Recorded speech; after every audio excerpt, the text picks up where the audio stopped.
माई, सारजू माई, जमकातरी माई, आकाश कामनी, जय शहीद बाबा, सारापटी बाबा, काली माई, दुर्गा माई, मस्तान तर बाबा, पाना पर बाबा, खिरिया तर बाबा, सफनवा तर बाबा, कुल जगह देवी देवता बाबा महाराज। जय बाबा राम रहीम। आशा राम बापू कहाँ बा हो, देखा तन की लड़का काहे परेशान है। अरे मेरी आई ए सलेंदर। हाँ गुरुदेव। देख बिना पचरा देवी प्रसन्न ना हुई, कौनो जुगती लगा एक समस्या पता कर, आखिर है कमानी, ओकरे बाद एक व्यवस्था बनावल जाती है। ठीक है गुरुदेव। अरे मोरी माई रे देख का कर समस्या। अरे माता का गरम है।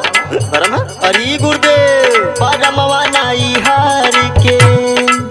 अरे गुरुदेव तो नकिया चढ़ जाता हो मर दे। हाँ तो गुरुदेव बड़ा खतरनाक लौकत है। परमवा नाई हार के, पिपरा के तार के, परमवा नाई हार के।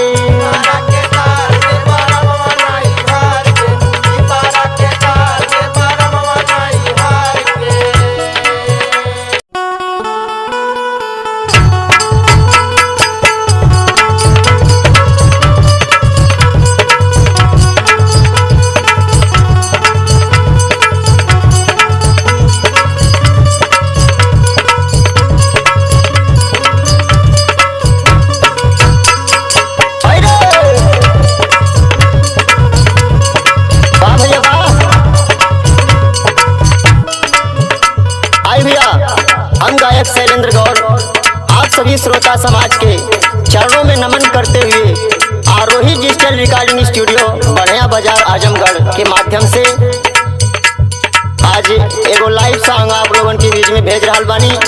आशा बा की जरूर पसंद करिए। देखी कौन दुल्हन के दुल्हारी सिया गेल भैया ज्ञान भैया। वो दुल्हनिया हो गए गाँव में एगो सहेली बना ले बा। अच्छा तू सहेलिया से अपन दुख बतावत कैसे बतावत बा? कहले बा कैसे? सखी रे मोरी सजना। ए ज्ञान भैया कहतिया सखी रे मोरी सजना, गयल ऋषिया हो सखी हो मोरी सजना।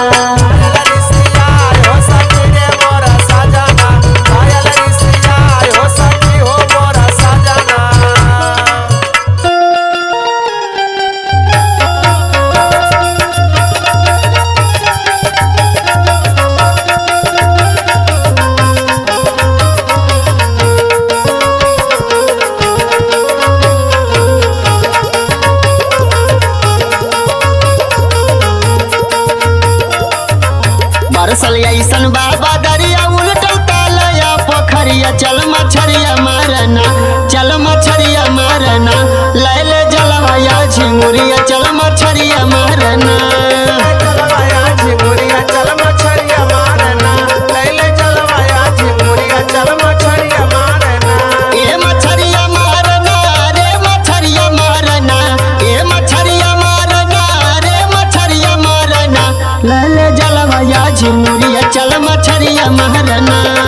जलवाया झिंगुरिया, चल मछरिया मारना, लैले जलवाया झिंगुरिया, चल मछरिया मारना।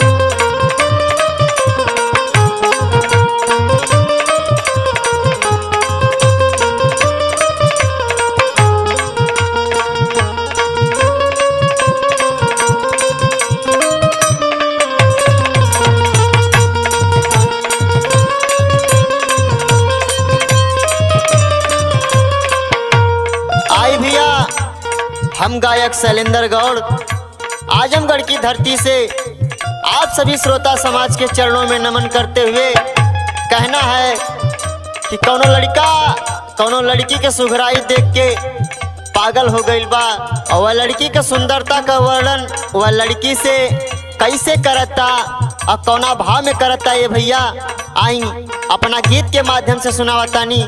लड़का कहता भैया, तू परना वाले बुका मोर जन वाले बुका, मारी मारी मधुर मुस्कनवा, तू परना वाले बुका। मारी मारी मधुर मुस्कनवा, तू परना वाले बुका, मारी मारी मधुर मुस्कनवा, तू